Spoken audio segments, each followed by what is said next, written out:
Bonsoir monsieur. Bonsoir. Ok, alors vous êtes dans votre localité à Tchavé cet après-midi. Alors dites-nous quels sont les différents problèmes socio-économiques que vous rencontrez ici. Les problèmes économiques, d'abord l'agriculture. On pratique surtout à Tchavé et dans ses alentours les produits industriels tels que le cacao d'abord, puis le café. Il y a aussi des vergers. Ici, il y a aussi des vergers. Le problème, c'est que les prix qu'on attribue aux produits d'exportation ne sont pas intéressants. Et ça fait que dans le milieu, beaucoup sont pauvres. Si vous voyez les bâtiments, vous verrez que très peu ont des bâtiments en dur, compte tenu de ce problème-là. Ensuite, les prix, c'est à combien le kilo? Bon, actuellement, avec les privés, le prix se situe dans de 1050 francs par kilo. Le café ou bien le cacao? Le cacao. Et le café? Le café, c'est 650 francs. 650 francs. Donc, ce n'est pas un prix encourageant? Ce n'est pas très encourageant. Par rapport à d'autres pays? Par rapport à d'autres pays, bien sûr, pas comme le Ghana, la Côte d'Ivoire, etc. C'est ça. Vous avez une idée par rapport au prix du Ghana? Est-ce que vous avez une idée? Non, seulement on me dit qu'au Ghana, c'est mieux. Okay. C'est tout. Okay. En Côte d'Ivoire, c'est mieux. Vous voyez. Ensuite, les problèmes socio-économiques également, c'est que le gouvernement n'aide pas les cultivateurs surtout. Si vous rentrez dans certains champs maintenant, vous allez voir que les cabosses de cacao ou bien les cacaoyers sont détruits par les acridiens. Et moi, actuellement, j'ai beaucoup de champs de cacao, mais tout est complètement détruit. Faute de traitement, vous voyez, faute de crédit pour acheter les produits nécessaires pour les soins des plantations. Donc, ça pèse beaucoup sur les paysans. Autre problème, nos routes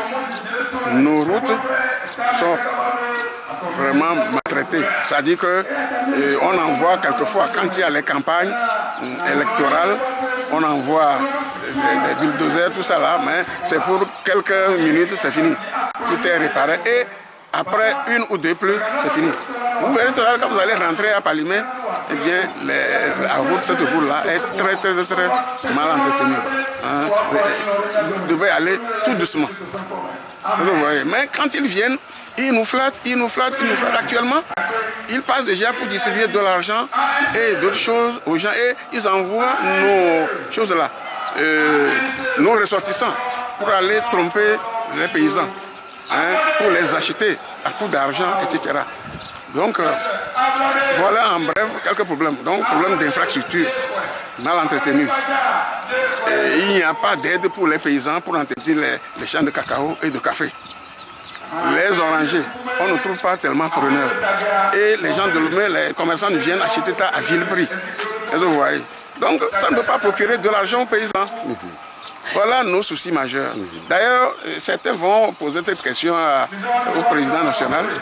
Si jamais Dieu nous aide et il passe en 2015, eh bien, il doit s'intéresser dans les plateaux et en particulier dans la production de coton à ces plantations de cacao, de café et d'autres choses.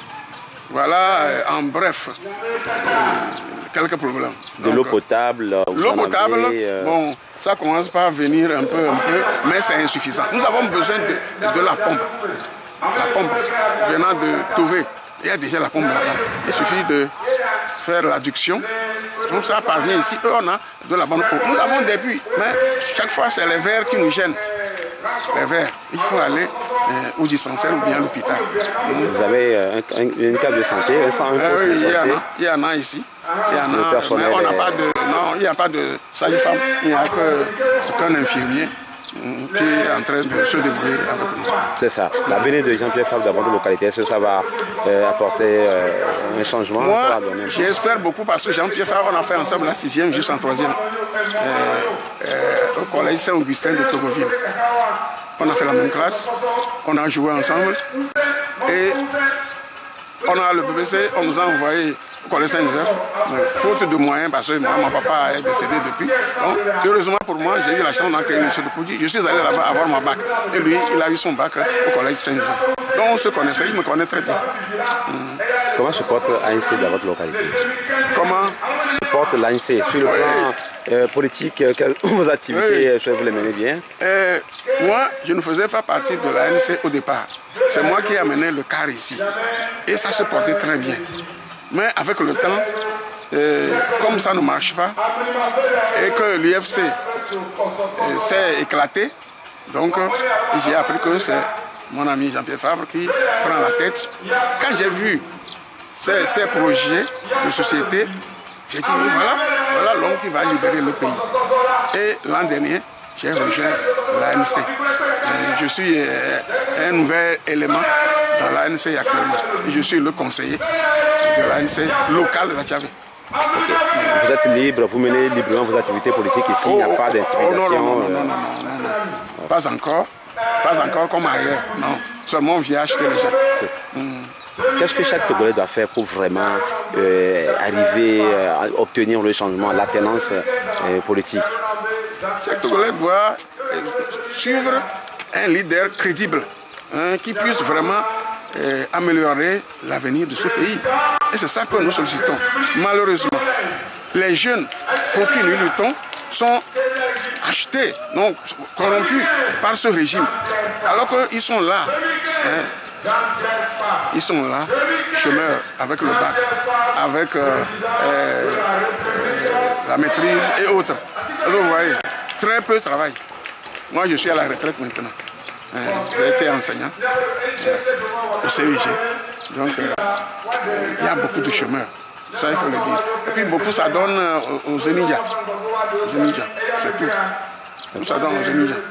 Donc, les gens souffrent. Sincèrement, ce pays, ça doit être transformé de fond en comble. Ça, je vous jure. Sans vous flatter. Parce que moi, je n'aime pas flatter et je n'aime pas qu'on me flatte. Donc, en réalité, il faut une alternance obligatoire pour ce pays. Et on va voir ce qui va se passer. Malheureusement, il y a les autres opposants qui ne veulent pas aider notre président national, Jean-Pierre Fabre, pour qu'il soit à la tête de ce pays. Nous allons continuer à lutter. C'est pourquoi certains d'entre nous ne cessent de sensibiliser et de mobiliser chaque fois les populations des hameaux qui sont proches de nous. Merci beaucoup.